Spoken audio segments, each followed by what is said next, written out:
Olá, pessoal! Na aula de hoje vamos falar sobre o Teorema de Tales. Tales foi um matemático que enunciou um teorema que nós vamos trabalhar com ele hoje. No Teorema de Tales, nós vamos ter que primeiro saber o que é um feixe de retas paralelas. Primeiro vamos falar o que são retas paralelas. Retas paralelas são retas que estão a uma mesma distância uma da outra, tá vendo? Então, daqui para cá, ó, daqui até aqui, tem a mesma distância que daqui para cá. Imagina que está desenhado certinho, tá? Agora, para ser feixe de retas paralelas, nós temos que ter mais de duas paralelas. E aí, o Tales, ele fez o seguinte, ele disse que um feixe de retas paralelas, vamos chamar isso aqui de reta R, reta S e reta T. Então, a reta R é paralela com a reta S, que é paralela com a reta T. Então, esse símbolo aqui é o símbolo de paralelo.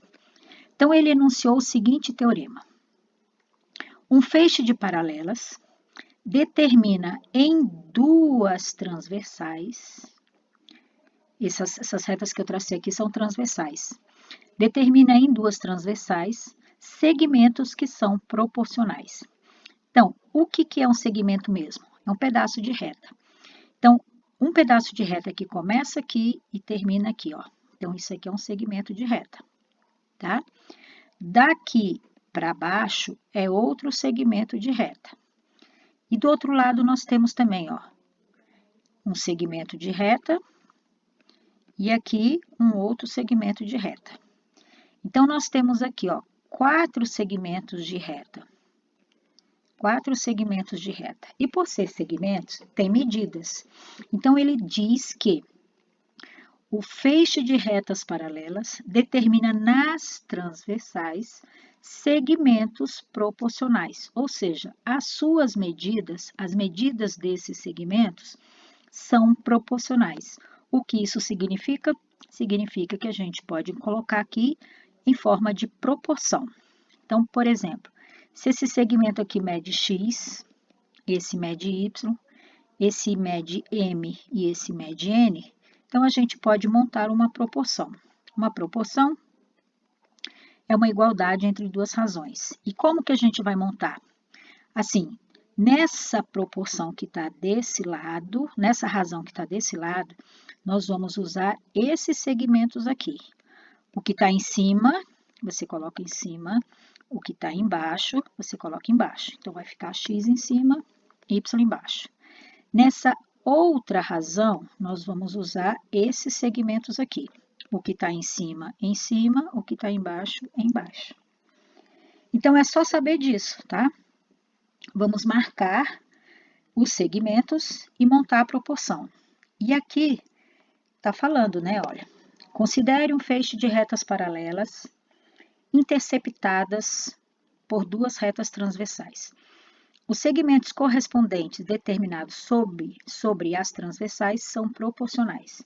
Então, é esse aqui, tá vendo? Esse segmento é proporcional a esse. E esse menor é proporcional a esse menor. Percebe que aqui tem um grande que é proporcional ao grande. O pequeno proporcional ao pequeno. Então, na hora que a gente vai montar, o que fica em cima de um lado é x, o que fica em cima do outro lado é esse aqui. Os dois grandes em cima, os dois pequenos embaixo. Ok? Bom, sabendo disso, agora é só fazer exercícios. Evidentemente que nós vamos sempre ter que calcular uma das medidas. Então, vou aumentar aqui para a gente poder calcular. Então, aqui nós vamos ter, olha, esse segmento pequenininho do lado de cá. Então, as paralelas são essas horizontais aqui, ó, tá? E as transversais são essas aqui. Então, eu tenho um segmento pequeno e um grandão. Do outro lado, um pequeno e um grandão. Então, pela lógica, o que que a gente vai montar? Uma razão. E aqui nós vamos colocar o que está em cima, o pequeno, x. Embaixo o grandão, 10. Do outro lado, o pequeno, 3. O grandão, 15, tá? Então, a gente usa esta razão aqui, ó, o que está nesta transversal, na primeira razão. O que está na segunda transversal, usa na segunda razão, ok? Então, vamos fazer a multiplicação cruzada. Então, é só multiplicar, olha, x vezes 15 e colocar igual a 10 vezes 30. Bem fácil. Então, x vezes 15 é 15x, que é igual a 10 vezes 3, que dá 30. O 15 está multiplicando, vai passar para o outro lado, dividindo. Aí, divide. 30 dividido por 15 dá 2. Só isso, tá?